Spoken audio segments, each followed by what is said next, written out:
That's a West Virginia mating call. I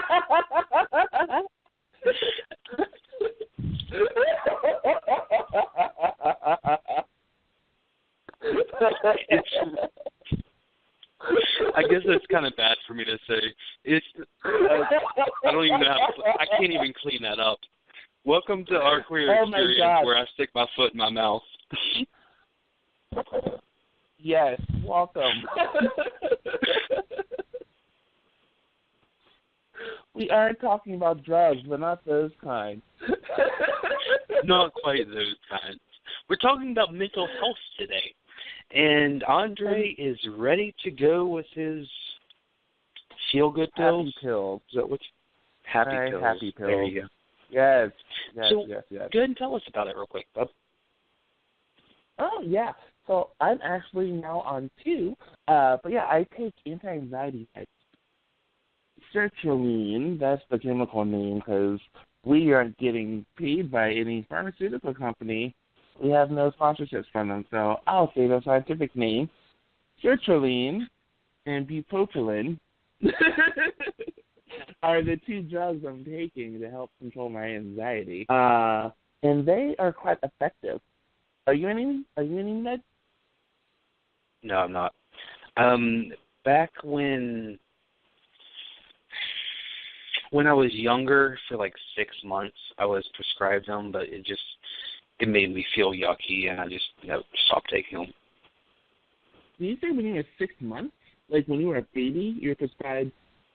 No, not a baby. Like 19, maybe. Ah, okay. Yeah. That makes but much no, more sense. What I probably should have done is just, gone back to the doctor and found out, like, because I think there's a huge variety. I'm not educated in this subject, but I think that there's a huge variety, and you just have to find the one that works for you. And I never did that. I just stopped taking them. So, I mean, that's on me. That's, Yeah. So, dear readers, don't do that. Always talk to your doctor before stopping antidepressants, especially since antidepressants are really weird. So, because the way how depression and anxiety can work, particularly depression, like, it can make you slow down and not want to do anything. That is one of the big markers of depression. And an antidepressant, particularly like in the first few weeks of it being effective, can get you to the point of wanting to take action, but not yet to the point where you want to take positive action. And so that's why sometimes you'll see like suicidal thoughts are a side effect of an antidepressant, because it can get you to a point where, I actually have the energy to do something about this pain I'm feeling, even though suicide is not the answer. So that's why I should always talk to your doctor. And a good reason why health insurance is always a good choice. This is probably a good time to point out that neither of us we're not medical experts. Don't actually talk to your doctor. Don't actually take you know what I mean? We're not medical experts. So talk to your doctor. Yeah, talk to your doctor. Talk to the expert. Don't. Why would they not talk to the Don't doctor? talk to. Exactly. But it is important to shine a light on these issues. That there's such a stigma around mental health and depression and all this stuff that it needs to be talked about. Yes, you're not alone. There are lots of options and help out there.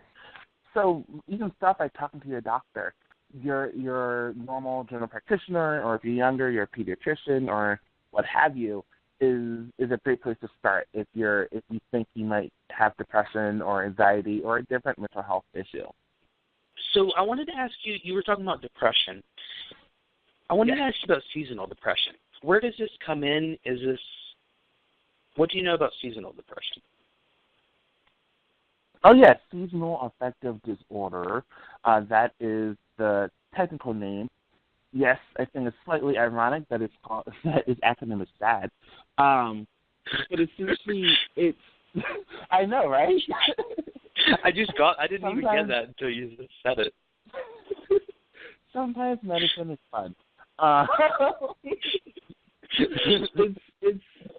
it's thought to be related to lack of UV exposure.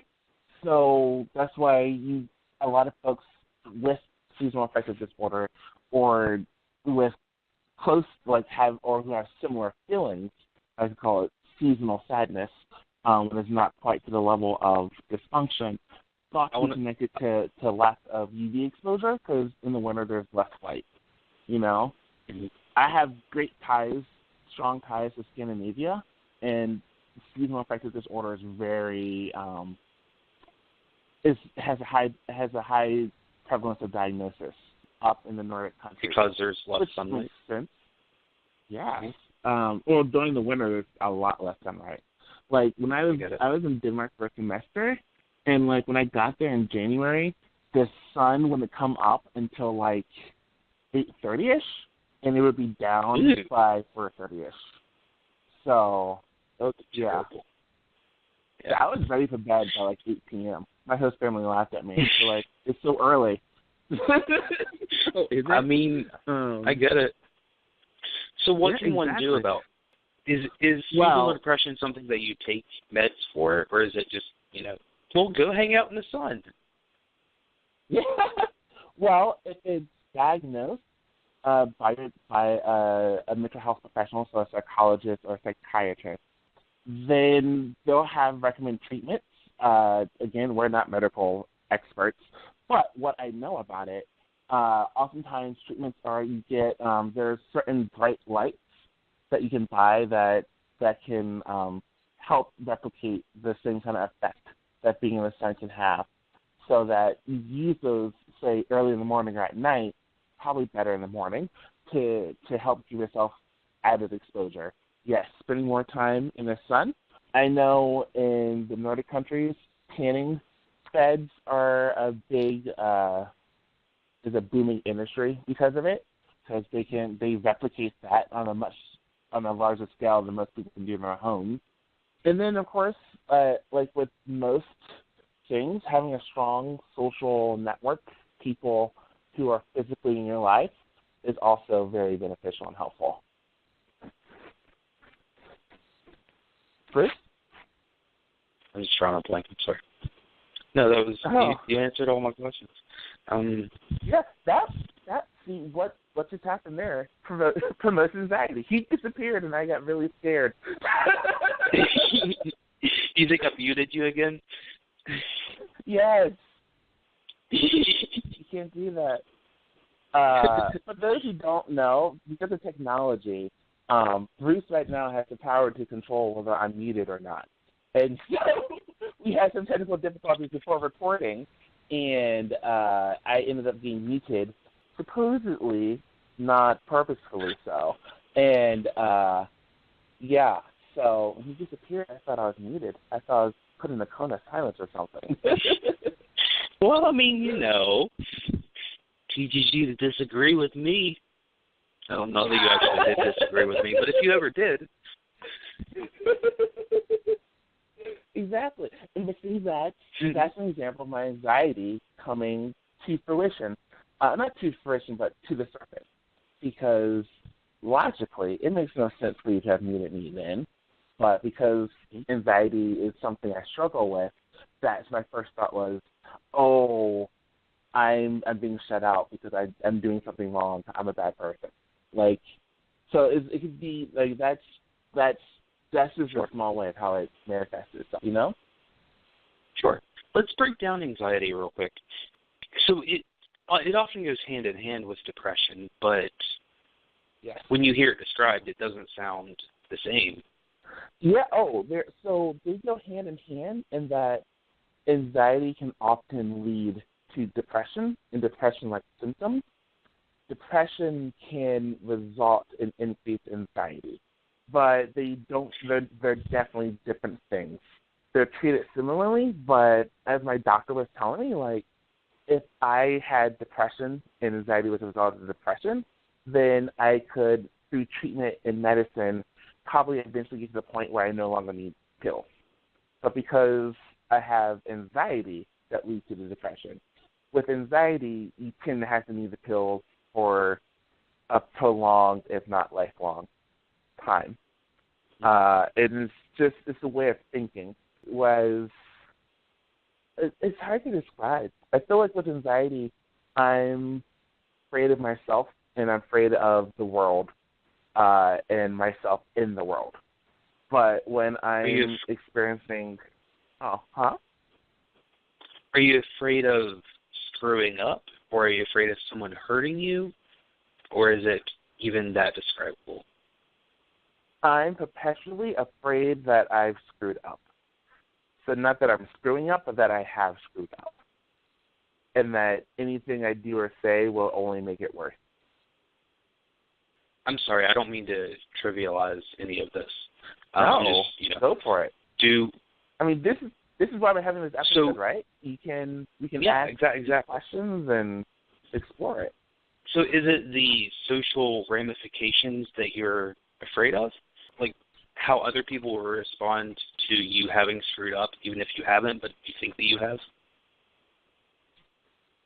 I guess the social ramifications of being cut off from everyone. That is a real thing. Okay, I get it. That's a real thing I'm afraid of. I get it. So how do you cope with that? Cope with it? Yeah, on my own, very poorly. Okay, I get it. That seems like it would be completely debilitating. It can be. Luckily, actually, we're like 2 minutes in, so I'll drop it now. I very nearly committed suicide when I was living in California and struggled a lot with suicide ideation, so suicidal thoughts throughout my college years. So I've been to the point of the anxiety being so overwhelming that suicide seemed like the only way forward, especially when I didn't have any debt at the time. Now, my debt alone makes me, because, for those who don't know, here when you die. So it just goes to whoever your next of kin is. So that is something to keep in mind. And it's actually a really big suicide deterrent when I get to that point, which I haven't been at for a while, which is a good thing. But I know my parents can't afford to pay it, so I keep trucking along.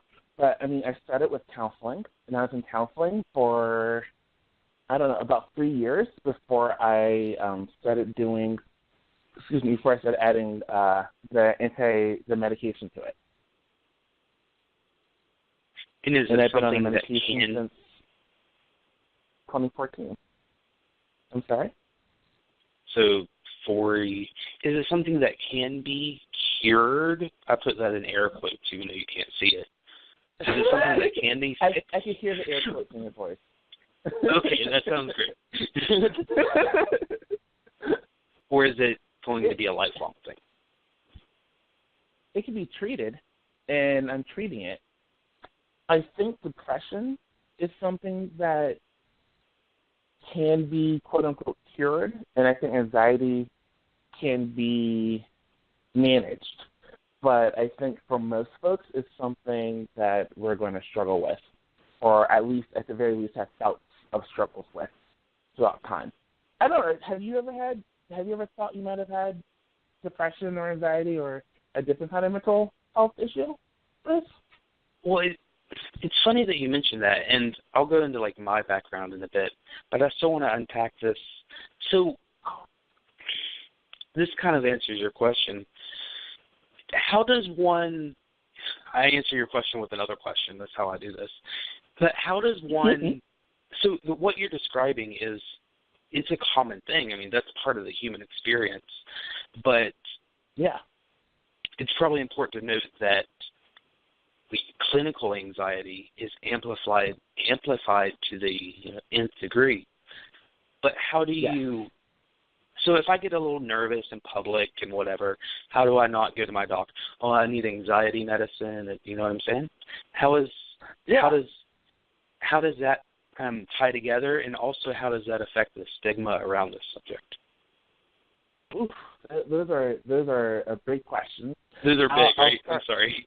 Yeah, that's why we're doing this, right? To tackle the big stuff. True. So I think it's a multifaceted response. So yes, being sad is part of the human experience, most definitely. That is an emotion as valid as any other emotion.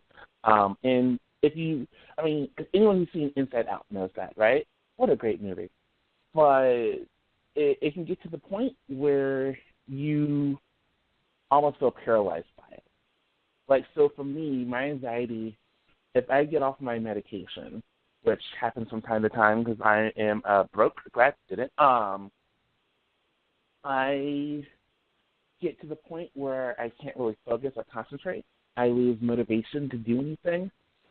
And the weird thing is, like, I want to lay around all day, but then I feel guilty for laying around all day. But I can't do anything.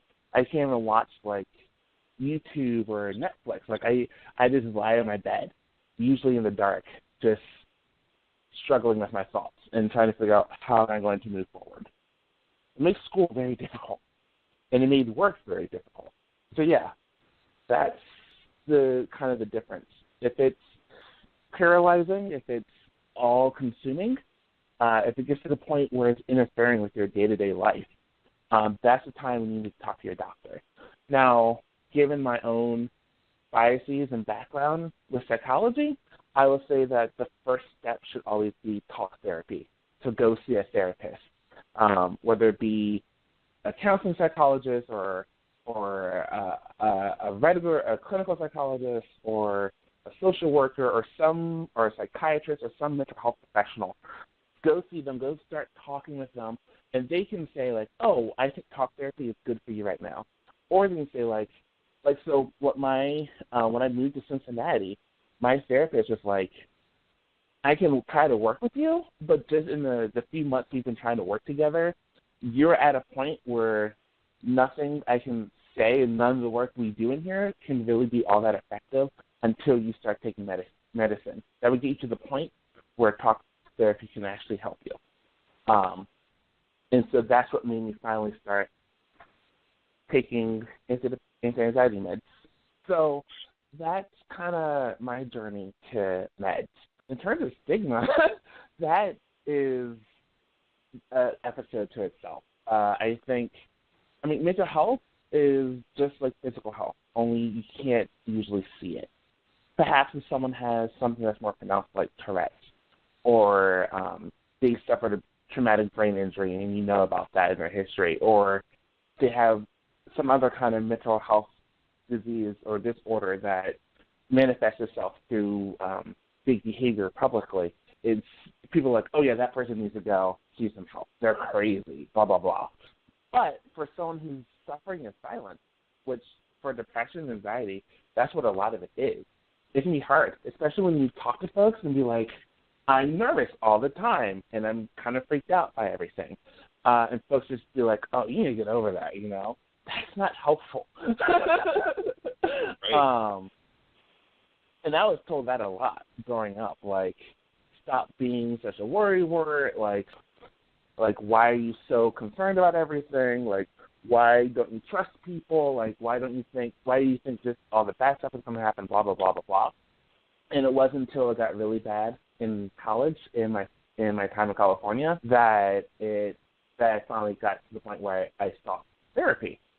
But that's why we have counseling psychology. That's why we have guidance counselors and school psychologists in schools.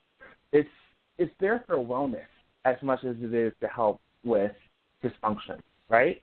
So just like we go see our doctor for an annual physical, just like we might go see a wellness expert, like a chiropractor or a massage therapist or a physical trainer or et cetera, things that you do just to keep your body healthy, we can do that with mental health. And if you think, oh, maybe I should go see a therapist for a few sessions, maybe I should go find someone to talk to just to make sure I'm on a good path and maybe just to get some good strategies for dealing with these struggles, you can do that. And it's even on Grindr, all places, I started seeing a virtual therapy starting being offered. So that's a growing field. So folks, and this one's particularly aimed towards the LGBTQ plus community. I can't remember the name of it, but I can look it up. But that way you can, from the comfort of your own home, call or Skype with a therapist and start to have those early discussions and kind of figure out, okay, am I having trouble coping? Am I quirky, or am I actually dysfunctional and deserving of a diagnosis? You know? Absolutely. I have a couple questions, but more pertinent to what you're just saying.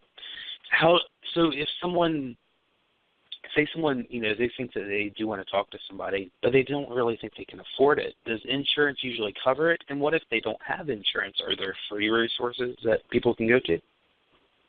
Yes. So insurance, and that is another part of Obamacare, along with forcing healthcare providers to accept people with pre-existing conditions. It also forced them to provide at least minimal mental health coverage. So you can get mental health coverage covered by your insurance, at least early stages of it. If you, a lot of different workplaces, especially if you work for like a big corporation, has avenues for employees, regardless of whether an employee has insurance or not, to have at least like a call-in number to talk to someone if they need someone to talk to. I know I worked at our giant hardware store chain for about 2 months a couple summers ago, and that was one of the quote-unquote benefits that we had access to. Even before we had access to the other benefits, we had immediate access to employee wellness services, of which one of them was a call-in number to be able to talk to someone if we thought we had a need to see a therapist. For people who have no health insurance and maybe like no job either, or no avenues to their work to investigate it, if you reach out to your county's health department or your city's health department, usually the public health department provides health services for free, including mental health. And if they can't provide it directly, then they'll be able to have, they usually have a list of providers that they can refer you to. And there's plenty of therapists that have what's called sliding scales.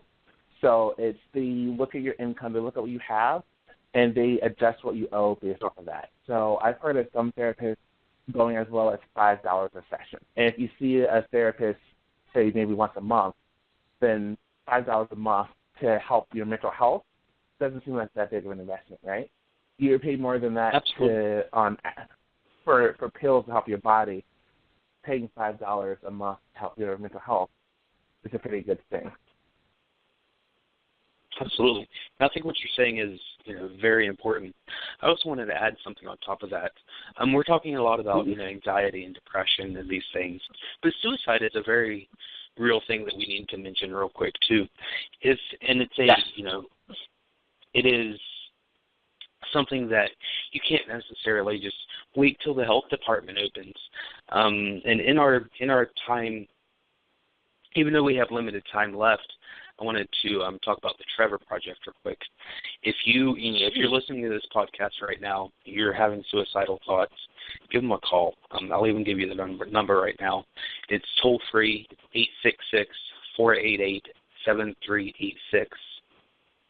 Give them a call. Talk to somebody. If you don't want to talk to a stranger, talk to somebody you trust. Depression, anxiety, these are real things that need to be addressed. But suicide isn't something that you don't mess around with it. You get help right now. Yes. And if you think someone is suicidal, don't be afraid to talk to them. We know if you're afraid that you might push them more towards it, we know from research, just asking someone if they're suicidal and asking them if they've thought about it and all that actually it does nothing to increase the risk of suicide. And in some cases, it actually lowers the risk of suicide because oftentimes a lot of folks who are struggling with suicidal thoughts are just looking for someone to reach out to them. The Trevor Project is definitely a great resource, especially since they're very specifically oriented towards queer issues. But even if you have trying to find other locations, or you have a friend who you're worried about who's not LGBTQ, in the U.S. and Canada, you can call the National Suicide Prevention Lifeline, which is 1-800-273-TALK, or 1-800-273-8255. And then Wikipedia actually has a fantastic page that lists all the known suicide hotline numbers for countries all around the world. So for all of our listeners outside of the U.S. and Canada, first off, hey, thanks for joining us. But secondly, there are resources available to you. And if you're dealing with a suicide event, like you have a weapon and you're using yourself, you're on the edge of a bridge, you have a handful of pills, et cetera, call your country's emergency number. So in the U.S. and Canada, that's 911. I think in Britain it's 999, et cetera. And the police are there. The police are also good first responders that can help you. And just one final question, even though we're running out of time. If you're seeing your friend or your family member, you think that they might be going through depression or anxiety or even having suicidal thoughts, we hear a lot about what you should or shouldn't do. But break it down, just keep it simple for us. What do people that are going through depression and anxiety, what do you want above all else? Oof. It's different for different people. I would say connection. I think in the 2 years immediately after my time in California, when I was the most depressed, the most anxious, the thing that really helped me get out of that and start getting healthy was forming really deep, really strong friendships with a group of different folks. So for me, that was finding folks who genuinely loved and cared about you, and that I trusted to have my back. Perfect. Any final thoughts for us today, Andre? There's lots of good opportunities for help. One of the things that really helped me was taking modeling classes and improv classes, of all things, because they help you get more. The modeling classes definitely help with the confidence. It helped me make a lot of peace with my body, and they did a really good job of being like, hey, every single person, every single body is wanted by someone with a camera somewhere to help sell something or promote something or convey ideas or art or whatnot. So I was like, hey, I do have something to contribute. I physically at least, I should feel confident about who I am. I have potential. And likewise with improv, it gave me tools to deal with my anxiety in a fun and helpful manner. So I can do something like, I don't know, a podcast where I talk about my issues and whatnot. Perfect. And we're, speaking for myself, I'm honored that you're, sharing this with me and with us. And, I appreciate it. I appreciate it a lot. Yeah. No worries. I feel like I talked a lot, and I'm sorry about that, Bruce, because even if you, quote unquote, even if you've never had, say, a diagnosis of depression or thought you may need to see a therapist, I'm sure there's been times when you've been maybe overwhelmed with grief or anxiety or sadness, right? Absolutely. Everyone has. So on Friday, who do we have coming on? We have a special guest to talk about youth and activism, which I am very excited for. His name is Roddy Biggs. He's from Eastern Tennessee, so that is exciting. I hope he has a fantastic accent. I'm sure however he sounds is just perfect. So. Absolutely, looking forward to it. So you can expect that on Fridays. We'll have a different expert or specialist or well-known personality to talk about issues in which they have expertise. And I am very much looking forward to this conversation. So until then, we can't wait to meet with you again. Meet with us on Twitter. Follow the conversation there. And bye, y'all. Better? Bye, y'all. You like that so much.